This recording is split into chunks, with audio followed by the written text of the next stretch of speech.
भोले बाबा के प्यारे दो उल्लू के पट्टे चौतारी में बैठ गए। उनको शीतलता का, शांति का, आनंद का कोई मतलब नहीं था। आखिर उल्लू के पट्टे ही न ठहरे।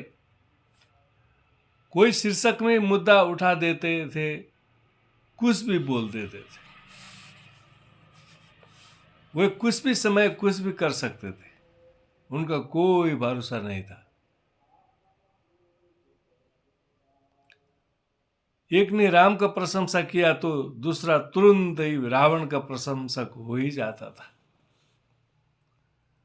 अनगिनती बहस छेड़ देते थे, दारू वाले से भी बेहतर।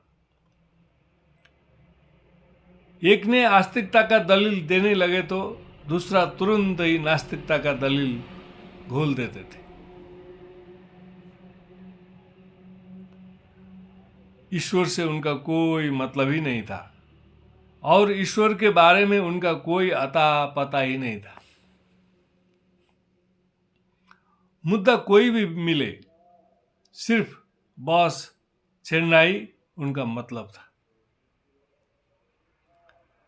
सिर्फ बॉस छेड़ना ही उनका आदत ही बन गया था।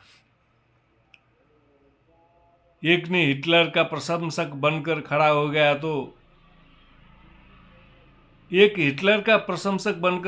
गया तो दूसरा तुरंत ही महात्मा गांधी का प्रशंसक हो ही जाता था। शीर्षक तो जो भी मिले, सिर्फ उनको बॉस छेड़ना था।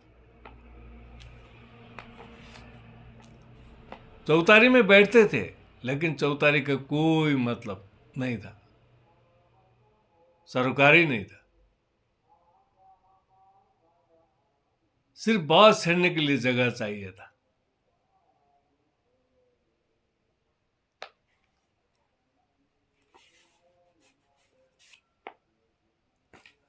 एक डेविल का दलील देने लगे तो दूसरा तुरंत ही इविल बन जाता था। तर्क देने लगते थे, बॉस छिड़ जाता था।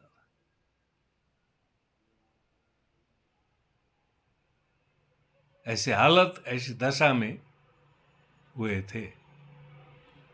वो तो सिर्फ प्रतीक थे साउथ एशिया की राजनीति का।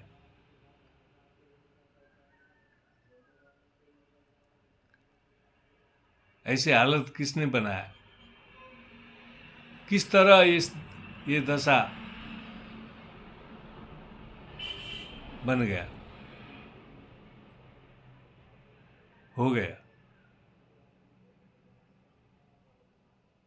होते चला गया।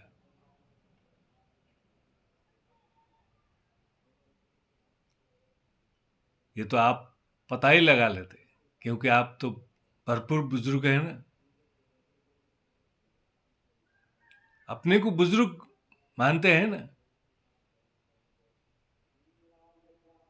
जानते हैं कि नहीं, ये आप ही पता लगा सकते हैं। परमात्मा के राज्य में दुनिया क्या जाने, ये तो राम जाने। तुम्हारे अंतरात्मा में राम है ना, कि उसका भी पता नहीं है।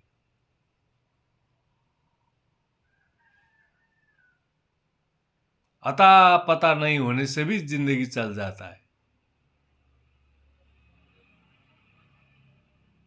एक दिन ये जिंदगी ढल जाता है, इसका भी खबर चूं तक नहीं लगता है। आदमी जी रहा है आदत में, बेहोशी में, जड़ता में, अंधता में, कट्टरता में, मूर्खता में। इनको सिर्फ प्रौढ़ता नहीं चाहिए।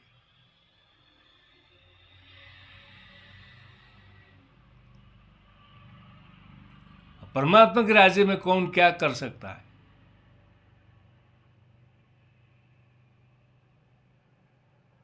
धन्यवाद। सबका मंगल हो, सबका शुभ हो। शांति में जिए, आनंद में जिए, भरपूर जिए।